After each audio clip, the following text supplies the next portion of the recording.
And what happens then is that, you see, they've ruined New York, so now they move somewhere else.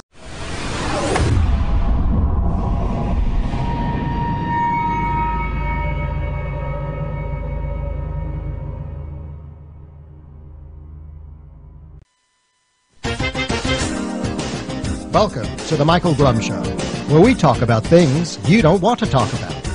We talk about sex. We talk about politics. We talk spirituality and substance abuse. Join us by calling 800-699-0980. Think, speak, and be heard. Here now is Michael Blum.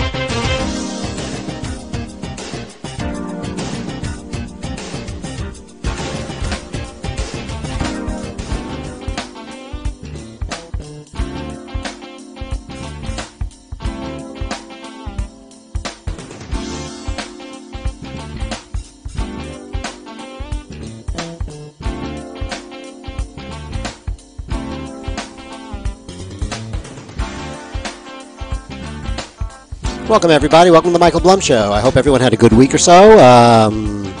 I did a broadcast last time around. It was actually on a Tuesday.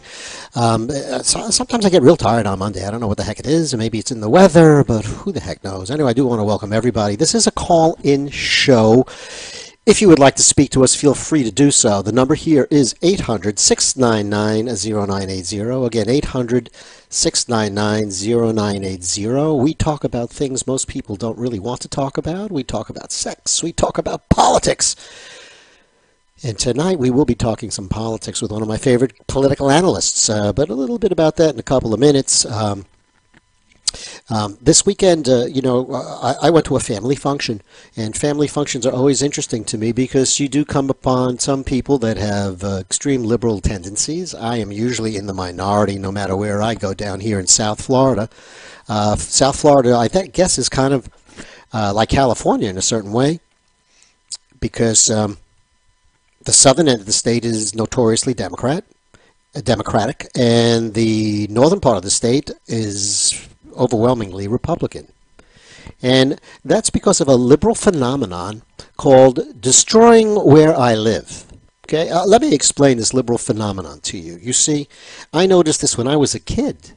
When I was a kid, as a child, I was not really overly involved in any type of political thing.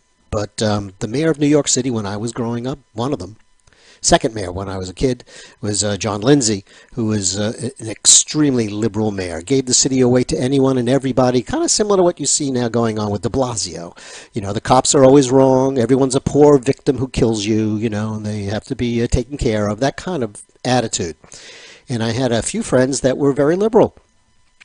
And basically what they would do is they would pass all of these liberal laws, and then when things got hairy in their neighborhood, they'd move out.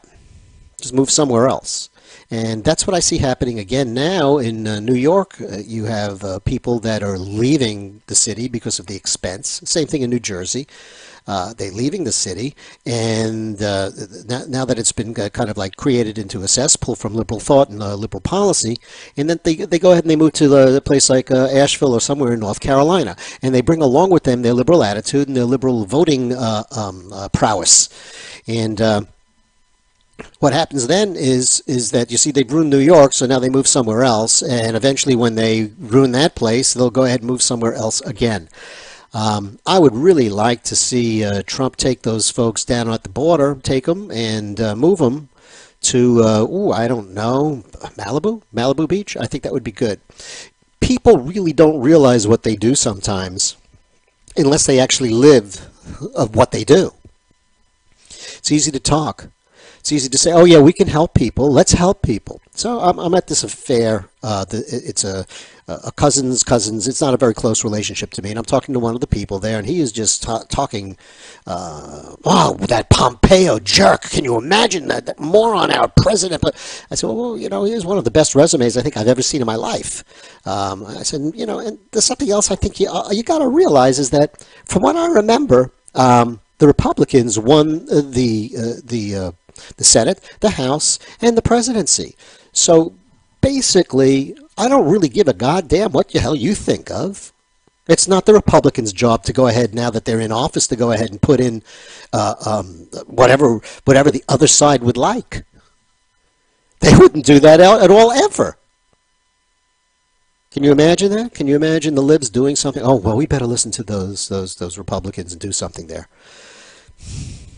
Not, not in today's world, not in today's politics. That would never fly, it would never happen. But people feel that way and think about it that way, and it's just always odd to me that people don't actually see what's happening. Right now, I think we're involved with like gossip sheets. I mean, that's what the CNN, the Cesspool News Network, is like involved with. It's like gossip sheets. There's this whole big thing now with Stormy Daniels. Can you imagine that? Huh. Guy, 12 years ago or so, had consensual sex with a whore, and he paid the whore money. Gee, how odd is that now? My gosh, who would ever figure that? Not quite the same in my mind's eye as, raping someone in the Oval Office or in the governor's mansion in Arkansas. Not really the same for me. I wonder if Clinton will ever be subject to the same kind of scrutiny and sentencing. That hasn't happened yet, but we will find out about it for Bill Cosby. Maybe Harvey Weinstein will be next. It's funny how the Republicans have made the Democrats see all of this light all of a sudden. It used to be, hey, what are you on Bill Clinton's case for? Don't be such a prude. Come on. It doesn't affect what he's doing. This is personal life. Leave him alone. And now all we get from the liberal left is personal life. That's more important than fact. That's more important than action. Perception is what's there. Truthfully live in the post-truth United States. And where this is all going to go, I have no idea. So, of course, I'm talking to this relative, and I tell him, so what is it you really don't like about Trump? Is it the fact that the economy's been better now than it has been at any point in time during Obama? Is it that unemployment, particularly in the black sector, is the lowest that it's ever been recorded? That unemployment in women, unemployment in other minorities is the lowest it's ever been?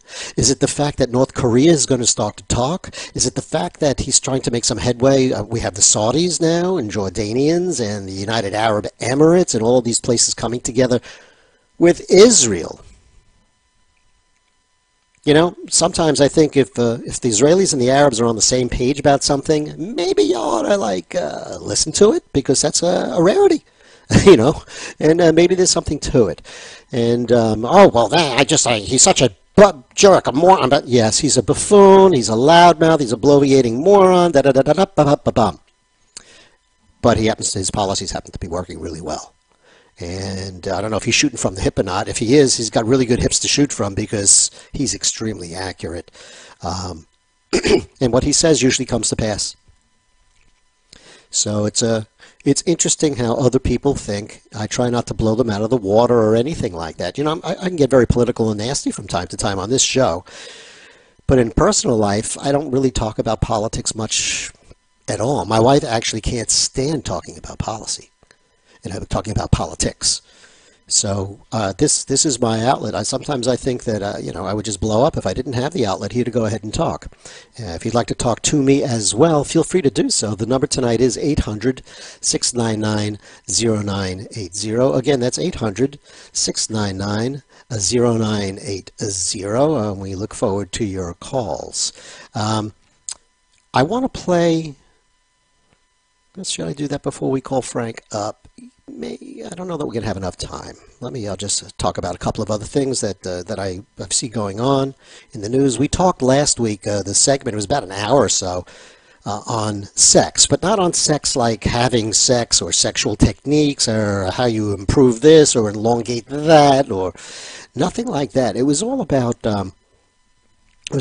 sex, sexuality, and things that are being taught in our classrooms now.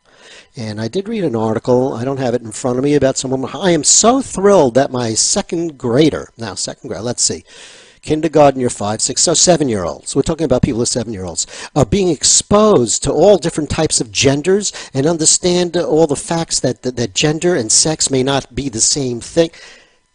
I'm curious, is that what you want your schools to be teaching a 7-year-old? Should a school be teaching your child about this stuff at such an early age?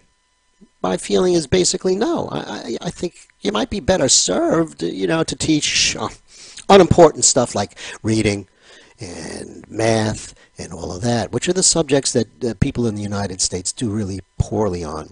Maybe I'll do a show in a week or so on education, and we can talk about that and see what's going on with that as well. Anyway, folks, I'm going to try to get on the line our guest for the evening. And so just give me a minute. Let's see if he's around, and hopefully he is. One ringy dingy. Two ringy dingies coming up. Evening, Mike. How are you? Hi, how you doing, Frank? Good to hear you. Good to hear you. Are we all set? We are all set, and we are cooking and on the air. Folks out there, Frank Vernucci he's a political commentator and a columnist as well. He's co-host of America Political Zone TV, and he's been seen and heard on Fox News, and he publishes, I'm not sure, is it weekly or monthly, the Vernucci-Novak Report? That actually is a radio show that's a weekly radio show. On a daily basis, we produce a research column, 6 columns a week. Wow. That's a lot. That is indeed. You got to be a busy guy. And folks, if you want to learn more about Frank, he's one of my favorite people because he's so involved with politics in the United States that when I get these weird, bizarre questions that I really can't understand, Frank usually comes to the rescue. So please visit his website. It's usagovpolicy.com. Again, that's usagovpolicy.com. Welcome, my friend. Great to be with you again, Mike. Yeah, we should have some fun. Now, you caught me for a loop when I called you earlier because you said that Israel had some stuff in terms of the Iran deal. Can you explain a little bit of what happened today? Well, in one of the most extraordinary press conferences I have ever witnessed, Prime Minister Netanyahu outlined a capture by the Mossad of documents from Iran, which essentially prove that Iran has cheated on the Iran nuclear deal and has actually intended to cheat on that deal from the very beginning.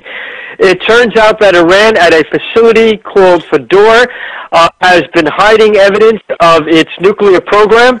It has been moving ahead with it even in the aftermath of the Iran nuclear deal, and it has also tailored its rocketry program, particularly the Shahab-3 missile, to its nuclear program. The facilities that were shut down, or at least put in mothballs by the nuclear deal, those that actually were put in mothballs, funds were shifted from that to the rocketry program in order to move ahead the entire process of mounting a nuclear warhead onto an ICBM. Now, while this has been long suspected, the reality of it, as proven by the Mossad-acquired documents, and I'm sure at great peril, by the way, really puts the complete end to any speculation about whether Iran was cheating or not. The fact is, Iran has been cheating, it's been dangerously cheating, and it's perilously close to becoming a nuclear power. You know, as I said to you earlier today, wow, what a shock. Who could figure that? You know, exactly. You know, when you look at the Iran deal, I mean, when Trump says this is the worst deal ever, I mean, it is. I mean, gosh, I mean, you have no way to really go ahead and look at anything that's going on. You have a 24-day wait period to go ahead where they can go ahead and hide and do whatever they want. I've heard some of these skeptics already talk about, well, you know, there's that May 12th deadline coming up, and all of this stuff really probably is political nonsense just to get Trump to go ahead and back out of the Iran Accord. You're saying that from what Mossad said today that they're actually listing and showing documentation, evidence, and photos and all that other good stuff to back up what they're talking about? That's exactly right. And of course, some of this really didn't have to be revealed through cloak and dagger. Iran's missile program has progressed very, very far along the lines in defiance of UN resolutions. So clearly, Iran has every intent to go ahead with its nuclear program. That isn't just a secret that the Mossad has uncovered. That's something, in fact, that Iran has openly bragged about.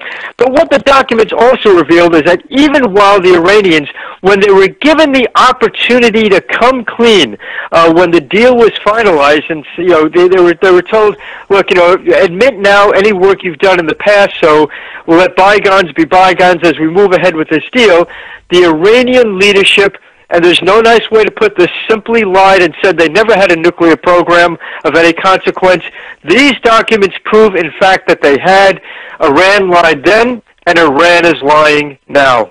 Well, it's a lying nation. You know, I mean, I don't know how anyone in their right mind, well, I guess Obama wasn't in his right mind, or isn't, would go ahead and sign on to something like that. I mean, it's the act of appeasement, and that just never works with these folks. And you can't go ahead. Well, here's the problem. Here's the problem, and here's the explanation with that, Mike. When a president ties his personal legacy to the completion of a deal, he becomes a hostage to that deal. And the intent becomes not to get a deal that's good for the United States, not the deal that's good for world peace, but a deal that's simply good for the president who signs the deal. It becomes part of his lore, part of his political legacy. That's why, by the way, the Trump administration saying that they are willing to walk away from a Korean nuclear deal if it doesn't meet the criteria that the White House sets is a really forward steps, because it doesn't tie Trump's legacy to signing a deal. The deal simply becomes one that's supposed to achieve something, not just support some politician's legacy. Sure, and you know, Trump actually said that, just about verbatim from what you said. He said basically it would be very easy to go ahead and talk to North Korea and come up with some kind of silly little simple policy and go ahead and declare victory, you know, and come back to the United States. But that's not what he's about, and that's not what he wants. That's right. It would be similar to the old peace in our time comment that the British made when negotiating with Adolf Hitler before World War II. Yeah, doesn't work well that way. You know, you mentioned like someone tying their legacy to a particular policy. Being the skeptic that I am, I think there's more tied to it as well. You can correct me on the number, but was it about $1.5 billion in cash that was given to Iran? I believe it was actually quite a bit more than that. And you're bringing up a vitally important point, Mike. You know, when governments do business with each other, it's basically electronic transfer stuff. Sure. They don't give cash. When the Iran deal was signed, literally pallet loads of cash were loaded onto planes. It seems like something out of a bad political movie, and sent over to Iran. Now you have to ask, why would one government give another government cash as though there's some kind of deal between two mob bosses? And the reality of it is, I don't think the administration, the Obama administration, wanted anybody to be able to trace how the money was being spent.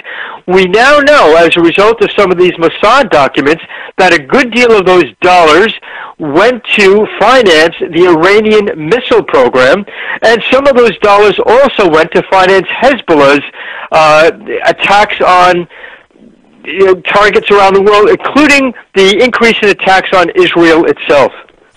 You know, I think and again, because I'm the skeptic, I think it's even worse than that because, you know, you're right. I mean, why do you give cash to anyone? And that's to hide what happens with that transaction after the fact.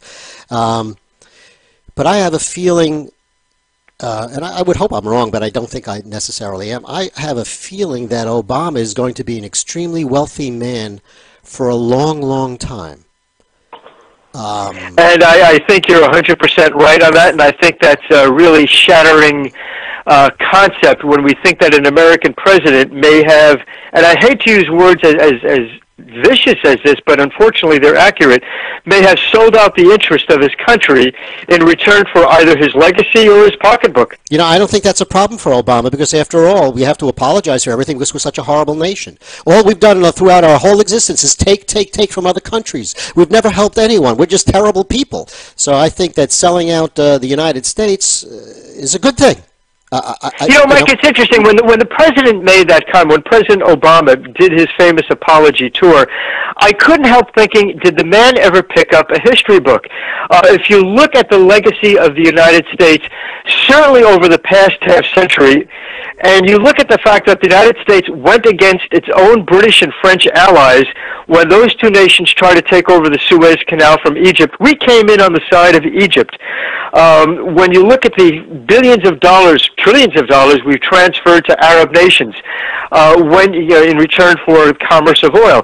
When you look at the Afghanistan situation, when the United States came in on the side of the Afghanistan people against the Soviet Union, for the past half century, Mike, I know you conclude also the protection of Muslims in Bosnia as well. When you look at the past half century, the United States has been a godsend, or should I say an Allah sent, to the Muslim people. And somehow or other, President Obama seemed to be wholly oblivious to those historical realities. That's crazy. Would you like to take a call? I'm going to see if I can merge a call here. Take a second. Certainly. If I can do it, I will. If not, we'll just return to you. Let's see.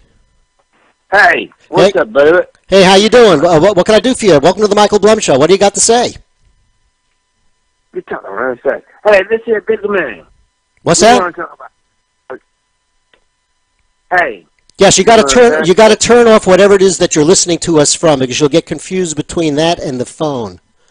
And just listen to us on your phone. I'm talking really fast, motherfucker. Hey, you want to talk about the universe? Do I want to talk about the universe? No, I'm not really interested in the universe right now. I'm more concerned with the United States. But thank you for the call. Although actually, if you want to talk about one part of that, this week the United States House of Representatives unanimously passed the American Space Commerce Free Enterprise Act, which is aimed to getting rid of red tape and allow American companies to profit from the use of outer space. So that's a good piece of universal news right there. I guess so. That's a good way to do it. Sometimes you know who you're going to get on a phone call sometimes, Frank. I got to apologize there. A little bit too much medicinal weed, I think, on that caller, but that's how it is. So anyway, I was also amazed just that the level of Israeli intelligence to go ahead and pull something like this off. Well, the Mossad has always been the gold standard of intelligence services. And of course, when you look at the vital importance of this issue, this isn't a question of mere policy. It's not a question of trying to gain advantage. This is a question of the survival of an entire nation.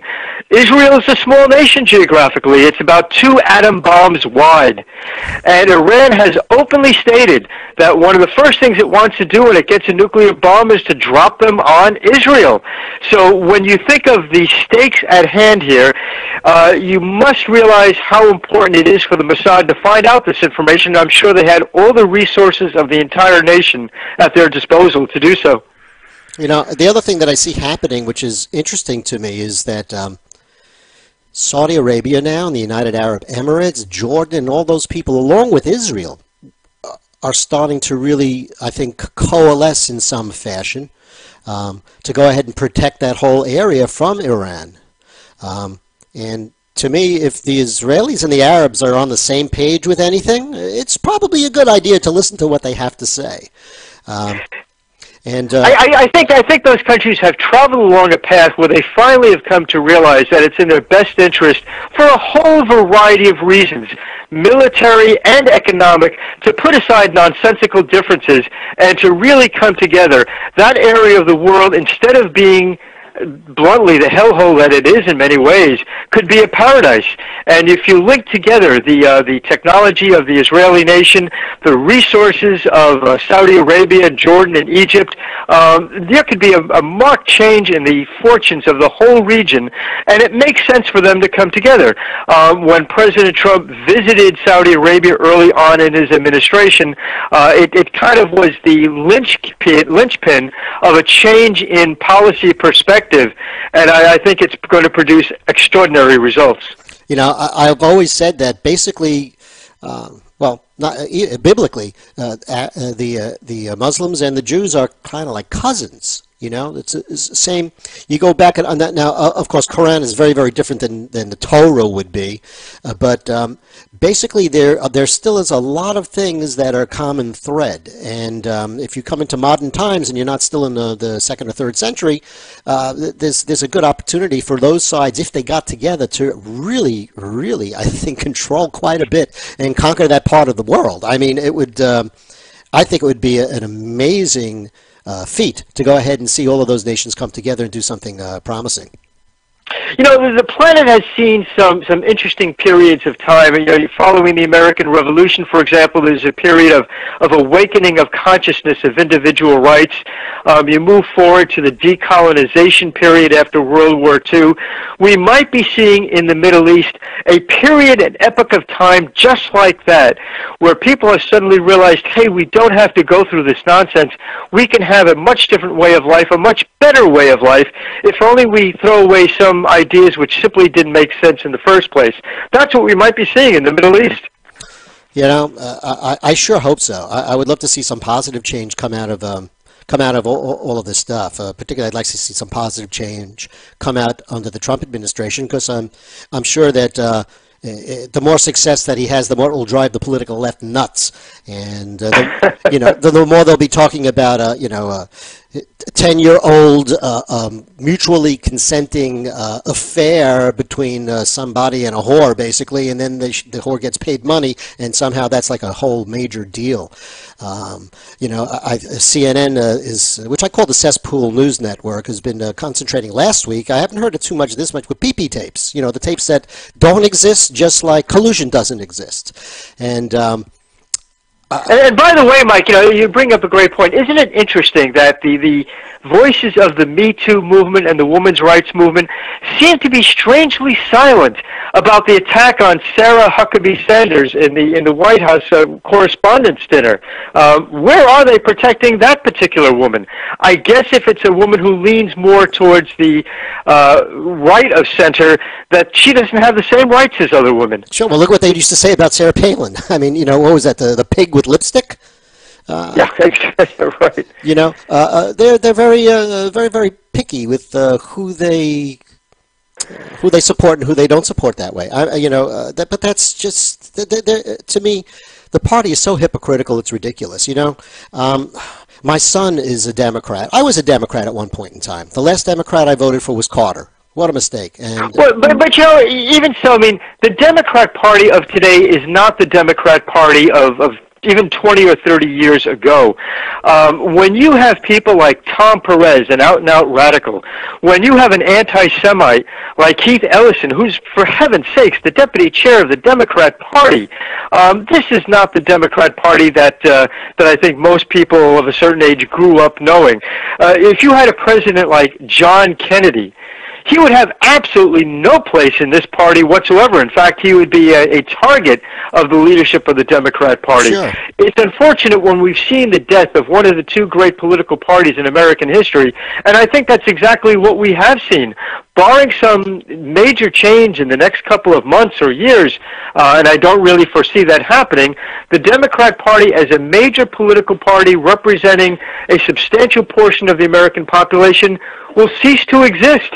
It's a party of extreme radicals, and really, when you look at the results of the 2016 election from places like West Virginia, Pennsylvania, or Michigan, blue-collar states, what you're seeing there is the death knell of the traditional Democrat Party.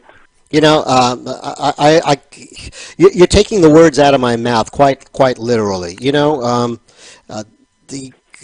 my son is still a Democrat, and I had asked him. I said, "Look, honestly, Kev, what are the issues, and what does the Democratic Party stand for?" And he just repeated pretty much verbatim what you said. He said there really is no issues anymore. He said it is such a fractured party. You have the extreme left. He says you have the globalists. He says those kind of conservative Democrats, they don't exist anymore. And he, as someone who believes in being progressive, and I said, well, what the hell does that mean? Come on, progressive what? Progressively going into the sewer? You know, he said his mindset is he's just very concerned with social issues. I guess more than foreign policy and other things. Well, it's interesting when you talk about social issues. There's a report just released concerning basically the economic progress, for example, of Black Americans, and it looks at the policies that the Democratic Party has espoused over the past couple of decades, and they've really done nothing but really stifle progress of minority Americans. Sure. With the end of the terrible era of Jim Crow, one would have expected black Americans to progress up the economic ladder the same way that the Italians or the Jews or Hungarians or anybody else who have migrated in substantial numbers to the United States progressed. And clearly that was the path I think we all hoped would occur. But instead, the policies of a war on poverty and so forth served more to suppress the progress of black Americans, and the Democrat Party unfortunately became wedded to those programs and policies, and they are responsible for black Americans not moving up the socioeconomic ladder the way they should have and the way other groups of Americans did. Sure. You know, it's funny. In the United States, if you want to look at the places that have the most crime and the most poverty and the worst educational systems, go to any city that's been run by Democrats for a while. And that's where you will find it. You'll find it like in St. Louis. I think there hasn't been a Democrat in charge of that city in maybe 40 years. A complete cesspool. And it's just crazy to me that it should seem simple to me that if people are saying you can't make it by yourself, we have to help you out, we have to give you this, give you that, that's because you can't do anything. It's like being, I call it the political plantation. They're being kept on a political plantation.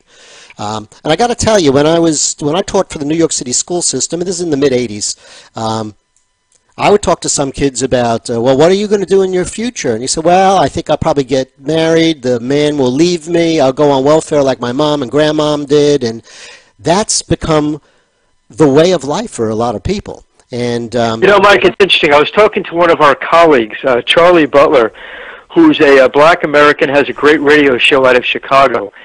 And he was talking about the claims of some of those folks coming in from the caravan on our southern border who say they're leaving Central America because there's a lot of crime and a lot of poverty.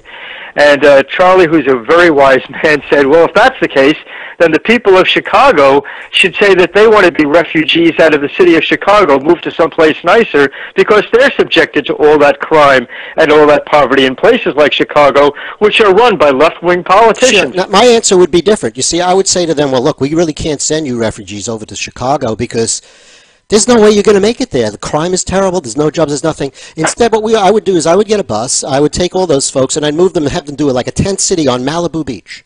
Because let's face it, they'll be much more successful in that part of the United States than they would in the slums of St. Louis, you know. But liberals... And I would just love to see the Hollywood liberal literati try to worm their way out of having those folks as their neighbors. You know, liberals are funny that way. I talked about this a little before I called you up. I'll give you, for instance, liberals go ahead and you have de Blasio in New York. They destroy the city. So what happens is the liberals can't take it either. So they move out. Where are they going to move to? North Carolina is a nice place now for them to go to. So when they move to North Carolina, they bring their political ideology to it. They change kind of the makeup of the state, and then they ruin that one. And they go from one place. They don't, you know, when I was raising my kids, one of the things I tried to do is if they said something or did something, I tried to make them live that for a while so they understand exactly what they're really saying. And liberals don't do that. Liberals are fine telling everyone else what to do and how to go about life, but leave them alone because it's like Animal Farm. Some people are more equal than others. You can't. Yeah, the two great examples of that, of course, are when Al Gore flies in on his private jet from his multi-room mansion to tell somebody who drives a Kia and lives in a one-family house that they're being energy wasteful. The other example, of course, is when you have these Hollywood types and political leaders who are surrounded by guards with guns telling average Americans they don't have the right to own a weapon to protect themselves in a place like the inside of Chicago or Harlem or the South Bronx. That's what I mean by that they're more equal than other people. You know, do what I tell you to do, not what I say or do. I know Al Gore also bought some mansion right on the ocean front. Now, isn't the ocean supposed to rise? I think it's one of the wealthiest, it's not Monticello, Monte something or other like that out in California. A very, very exclusive area. I think the median income there has to be about $3 million. These folks just... It's all a power grab, which I'm sure you're aware of. It's all a power grab, and Oh, absolutely correct. Sure. and it's unfortunate, but that seems to be the way it is right now. People, the fact that Obama was elected twice. Let's face it, he was elected twice, and that means that there were a substantial amount of people who were Caucasians that voted for him. And I think that the feeling was, whew, great. Now we can live in a post-racial United States. And the tragedy of it is that Barack Obama had a unique and historic opportunity to finally bring to an end racial animosity in the United States. He was uniquely positioned to do that. And rather than accomplish that historic task, which would have been really a change in the history of the whole country, he instead, in a very tawdry and cheap way, decided to exploit that for his own political ends, and in fact increased racial animosity. What a tragedy, what a missed opportunity. I absolutely agree. It's kind of like Abba Eban used to say about the Arabs, that they never miss a chance to miss a chance.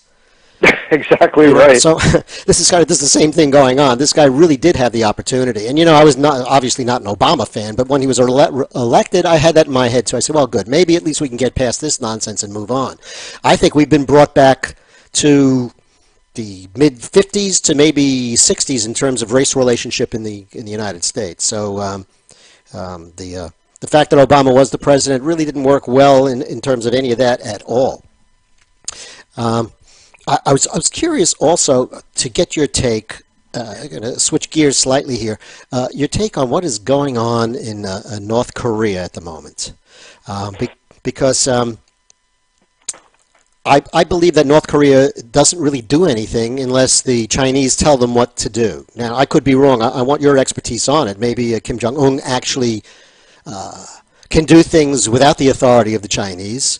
And I'm just curious what you feel is going on in that part of the world right now. Well, I do think that the Chinese were the ultimate beneficiary of North Korea's nuclear program. It kept the United States off kilter, and of course, had the Chinese decided they were going to do something nasty to the United States, they could have had the Koreans do it without having their fingers on the bloody weapon. Sure. On the other hand, North Korea has been somewhat reckless in its nuclear program. We know, for example, that the Poor Man Mountain site where the nuclear tests were being conducted is in danger of collapsing, and radiation can leak out into the southern portion of China. So China all of a sudden realized that maybe giving nuclear weapons to a complete lunatic isn't exactly the safest thing to do. Shocking. Yeah, absolutely. Also, I think Kim got to the point that his country, which is literally at starvation levels, needs some shot in the arm to continue at all. Otherwise, people would begin to, even his own supporters would begin to realize this Kim character and the Kim dynasty has brought us nothing but devastation. So I think he had to change gears on that level. Now, in previous administrations, he would have brought the United States to the bargaining table in the same way that Iran did, and they would have gotten a lot out of it with absolutely giving nothing back in return.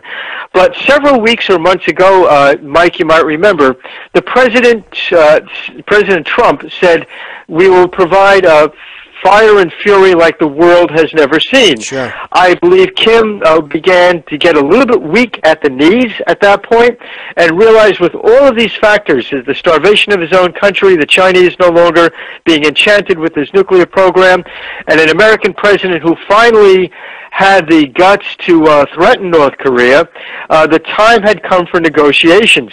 I think this would not have occurred under any other presidential administration, save except possibly Ronald Reagan.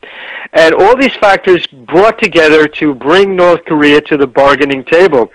I think that what we've already extracted from North Korea, the fact that they want to denuclearize, the fact that they want to end the Korean War, are two accomplishments which most cases wouldn't have been brought about until after months of negotiations and concessions by the United States. Sure. We have conceded absolutely nothing and already gotten these things, so it's a great start to the process. Well, it's a shame that Trump really doesn't know what's going on, and that he's had all these Stormy Daniel issues. You know what I mean? It's that's you start to realize that no matter what happens, I mean, this president could cure cancer in Macy's window at high noon, and the reaction from the left-wing media would be, "Look at all those doctors the president has put out of work." Yeah. I mean, there is nothing good that he can do. I don't know if the American public is really starting to get tired of that or not. But I don't know. I don't know how you feel about it. But somehow I think things are coming to a head. That there's going to be an end, one way or another, to a lot of this nonsense. And I'm hoping it happens quickly. It may happen after the midterm elections.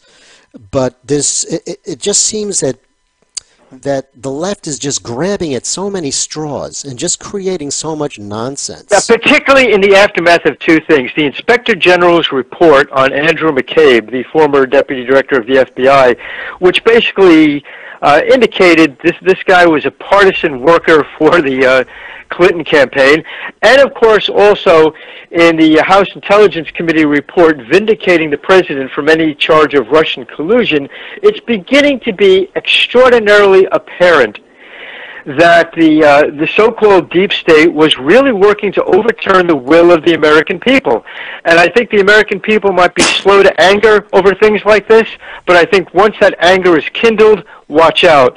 Now, the problem is a lot of people have a different attitude towards local elections. They don't necessarily put two and two together about national events and local elections. And let's be blunt. The Democrat Party is vastly superior, even in its current bizarre state, to the Republican Party in terms of electoral politics. When it comes to actually street-level politics, the Democrats are far more proficient than the Republicans, so they might do well in the 2018 election. Of course, a lot of the people who are saying that are the same people who said that, well, obviously Hillary Clinton was going to win a landslide in 2016, Sure. and obviously the British are never going to vote in favor of Brexit, so you have to take it with a grain of salt. You do, but I think traditionally and historically, most presidents do lose seats in the second term, or in the midterm election at least. But that we'll see. We'll see what's going on. I just, like I said, I get worried because I know that the Inspector General is an Obama appointee. The whole system kind of reeks. Unfortunately, we really do live in like a banana republic of some sorts at this point in time, I think. And it's a scary time, but you don't move ahead unless, how can I put it? The things that are the hardest to do. Sometimes when you have adversity, you need to get through it, and it's in getting through it where you reveal a lot of energy and light. I believe it was Karl Marx, or was it Lenin that said you can't make a revolution without breaking a few eggs. Yeah. And certainly I think that's the situation we're in now. Old misconcepts have to be revealed and tossed away, particularly the concepts espoused by the hard left. Their socialist policies basically are a failure. We've seen that all over the place. And most particularly, what we're seeing most prominently right now is that the foreign policy of the left has been utterly bankrupt for a long, long time, and clearly that's being exposed now more than ever. Sure. How do you think this is all going to end? Do you think that the media at some point in time is going to have to say, well, look, there's just so much corruption going on. You have Comey leaking things. You have Clapper, perjuring himself in front of the Senate. You have Strzok and Page and McCabe and Rod Rosenstein. And let's not forget that creepy former head of the CIA, John Brennan. Basically urging people, the federal employees, to disagree or to disobey the President of the United States. Mike, how creepy is it when a former CIA director does something like that? You can imagine if a former CIA director had said to President Obama, hey, you're wrecking that your foreign policy is a disaster. You're giving the Iranians the bomb. You're letting the Chinese and the Russians get the edge on us all over the place. Well, we would, the media with New York Times and the Washington Post would have said, this is a CIA coup. We can't allow that to happen. Let's get this guy out of the public eye. Let's, do all that stuff. But here the exact reverse is happening. It's a left-wing former CIA director talking about a center or center of right president, and all of a sudden the press thinks that's just Jim Dandy. That's fine. Yeah, no problem with that. It's weird how press, even with the mayor from Oakland, with all that nonsense, where she was telling the illegal aliens that were criminals, where the FBI would be looking for them, or where law enforcement would be looking for them. I mean, Mike, you're bringing up a really great point, because let's put aside other issues about immigration, but what is the interest of any elected official in protecting an illegal alien criminal, which is what basically sanctuary cities and sanctuary states do? It's one thing to talk about your day-to-day illegal alien, but when essentially the policies are geared towards protecting illegal alien criminals, you really got to scratch your head and say, what the heck? What possible benefit to the American people can come from that? Sure. I got another phone call coming in. Let me see if I can merge this, and if the person is on a different planet, we'll say goodnight, but let's see if we can get them together. Hello, how you doing? You're on the Michael Blum Show. How you feeling tonight? What's up? Thanks, and I've been seeing specialists and doctors, and it's pretty much official. It's official. I have type 2 diabetes, and now I'm going to start medication to lower my blood sugar, and I got to make a lifestyle change. Well, I hope you really do. We happen to be talking politics, not sweet blood tonight. Carbs, good carbs, fruit sugars, low sodium, organic, non-organic. Like, it's really scary of what to eat. Basically, it's chicken and vegetables and water. Well, enjoy yourself. It was a pleasure talking to you. I really can't help you tonight with it. I'm going to do my best because I want to live. All right, you do that now. All right, you do that now and feel good, okay? I think they're gone now. You with me, Frank? You still here? I am indeed. They're out there, Frank. I'm telling you, it's unbelievable. It's unbelievable. It's funny because there's an old adage. I don't know if you've heard it. It says if you're in your 20s and you're not a liberal, then you have no heart. However, if you're in your 30s and you are a liberal, that means you have no brain. That's exactly right. And of course, we've seen that. We've seen these policies before. This is not new. The policies of the radical left have been tried over and over again. What's remarkable, Mike, is whether you're talking about countries like the old Soviet Union or countries like Venezuela, it's essentially the same policies over and over and over again that get tried and fail each and every time, and yet despite the clear evidence of the failure, once again you have people saying, let's try this one more time in a different country and see whether it works. Sure. It never does. It's like betting on a horse that always loses. I mean, chances are that's what's going to happen. Or was it Einstein who said doing the same, seeking change by doing the same thing over and over again, expecting a different result is the definition of insanity. There you go. So, but politicians aren't concerned with that. Politicians are concerned with power, money, and that's their drug. I always say when things are going nuts in the private sector and someone does something that seems really foolish, look into drugs, because usually that's where the problem is coming from. However, if that same thing is happening and it's in politics, you go ahead and you got to look to the money, because that's the drug that's causing a lot of issues there. There's also another factor involved as well, which is that left-wing policies really sound great on paper and they could get a lot of votes. And let's look how that plays out in our current economic situation. You have these young people graduating college who are $100,000 and $200,000 in debt for the ridiculous tuition they have to pay at those institutions. They're desperate for some kind of support. So when some politician comes along with a snake oil solution and says, hey, the government will pay for this and the government will pay for that and the government will give you a great job, well, out of desperation, that sounds pretty good at the moment, even though it's sheer nonsense that will never work in the long run. But for the desperation of the moment, that's how you get some votes. It's a shame because I don't even look at education anymore as being education. It's more like indoctrination. I'm sure you're familiar with the website Campus Reform. Oh, an excellent website, by the way. Yeah. Yeah. And so when they do their roving reporter on the campus thing, that's amazing. So I heard one recently that was pretty unbelievable. This had to do with the Trump tax cut before it was passed. And the guy was talking to people on campus, different universities, most of them in Southern Cal somewhere. And he said, what do you think about the Trump tax plan? Oh, my gosh, it's tax for the rich. The usual nonsense you will hear most liberals spout, because the rich pay most of the taxes. So shockingly enough, if there's a tax cut, they get a break. But, Trump, it's terrible. It's a horrible thing. And the commentator said, well, look, I want to tell you, this is what Bernie Sanders' tax cut is like. Now, first of all, if you're a student and you think Bernie Sanders is coming with a tax cut, there's something missing already, But anyway, he went on with it, and he basically just said Trump's whole thing. Oh, I think that's good. It sounds like a good idea. Wonderful. And then at the end, the answer is, well, this actually isn't Bernie Sanders' plan. This is Trump's plan.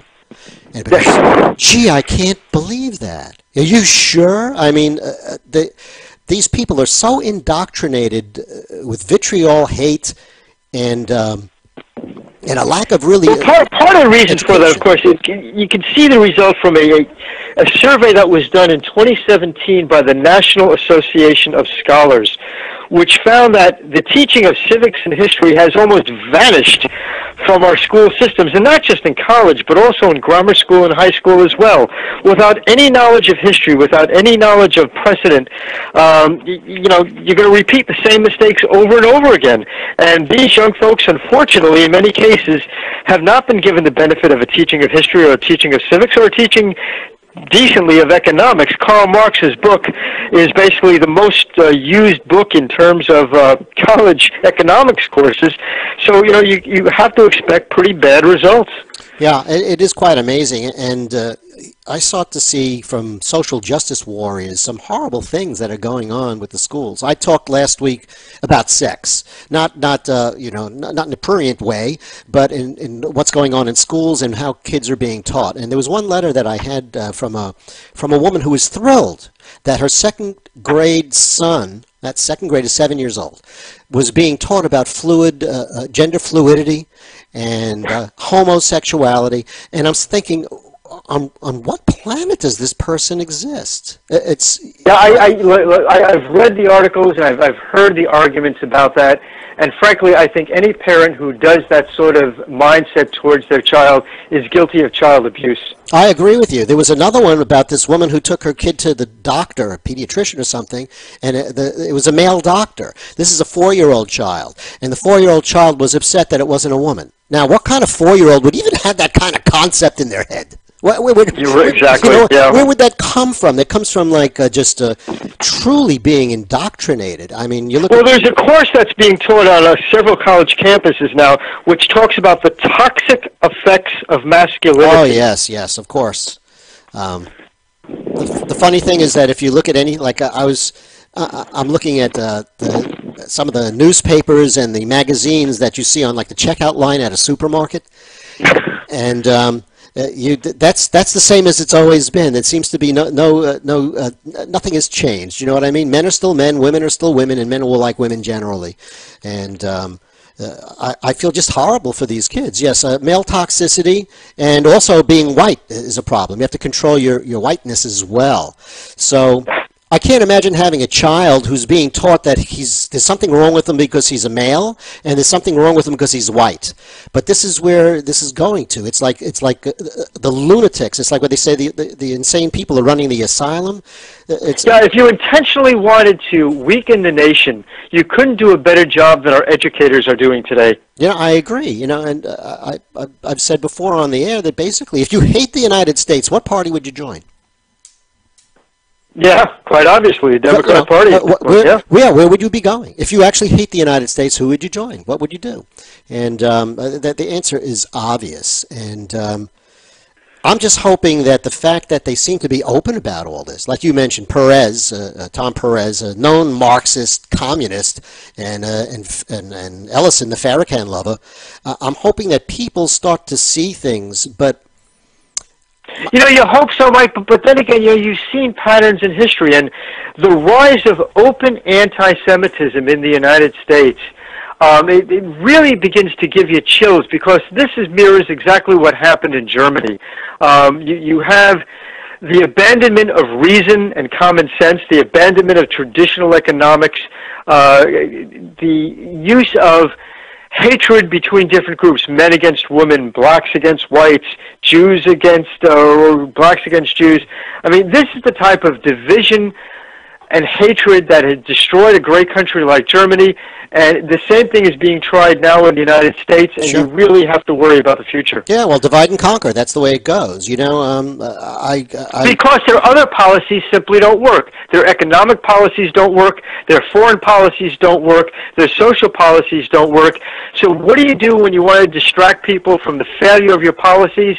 You put up all of these nonsensical hate groups and these nonsensical one group against the other as a way of dividing and conquering. Sure, sure, and everyone then becomes a victim. It's a perfect kind of leftist situation there, and Hillary Clinton epitomizes that. I mean, she is the perfect victim.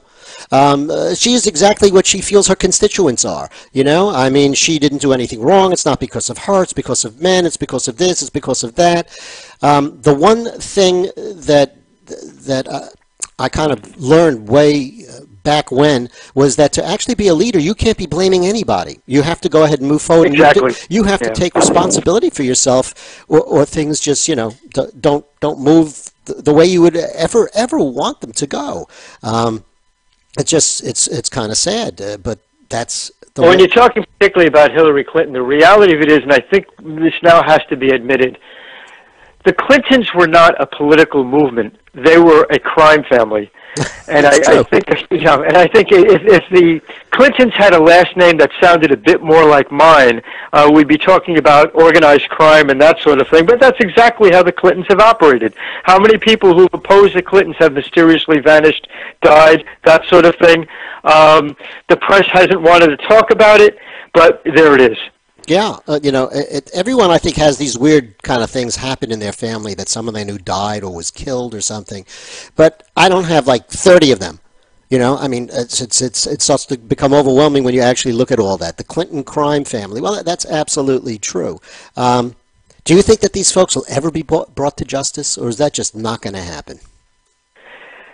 You know, you really have to wonder. I think there's a start in that direction at this point, but we've seen in the case of James Comey and Andrew McCabe and the FBI agent Shokin Ross, the CIA director John Brennan, how deeply their tentacles have reached. When you have billions of dollars available as a slush fund in the Clinton Foundation, that can buy off a lot of politicians. It can buy off a lot of civil servants, including those in the Department of Justice. So that's a big hurdle to overcome, but you have to be optimistic and hope that something will come of it. I sure hope so, because I'd hate to really... The only reason I would wind up staying in this country, to be quite honest, is because I have grandchildren here. That's kind of like the thing that would tie me at this point in time to this place. If not, But Mike, there's no place better to go. Yeah, you're right too. You're right too, Frank. I'm just mouthing off a bit, but I want to see. I'd like to see some coalescing between people here, and I don't know how that would ever even be possible. I was reading an article about someone who actually is comparing the Democrats and the Republicans to like a couple that needs to be divorced, that they have irreconcilable differences, and he actually took a line and drew where the states would be, and you'd have two Americas, one for them and one for us. You know, I've thought, although if you did that, if you brought that down to the county level, though, it's fascinating because, with the exception of the counties within the large cities, you know, it's an overwhelming sea of Republican counties with a few islands, unfortunately highly populated islands within inner cities within the Democrats. So I mean, look even in California, which you think of as being a liberal bastion, but if you really looked at a county-by-county basis, you take away San Francisco and Los Angeles and Sacramento, and there's really not a lot of hardcore leftists, just happen to be concentrated in great numbers in a couple of key places. And you can say the same thing about a lot of different states. Sure. I mean, when I remember looking at the electoral map after the Trump won the presidency, it almost looked like someone with like blue finger paint happened to lift up the United States by the coasts. Do you know? Exactly right. Because that was it. Everything else was a blatant red, an absolute red all over the place. So I thank God for the Electoral College. I would hate for California to be deciding who our presidents are, and that's a frightening thought too. I think maybe sometimes that Trump should actually move the wall between California and Nevada, and maybe we should just open up Nevada. And Nevada can be, and California can be like the doormat for all the people that they think are important, which are And non-Americans. of course, it would collapse. It would collapse as an independent country within 6 months. Oh yeah, we'd have to give them foreign aid. That's to survive. We'd have to go ahead and allow that tax incentive where they can go ahead and subject the people who live in California to whatever the state government wants, and then go ahead and take it off on your taxes. If the United States pays for it, there's absolutely no responsibility in the money there. It's kind of nuts. I've been talking with you about almost an hour here, or something like that.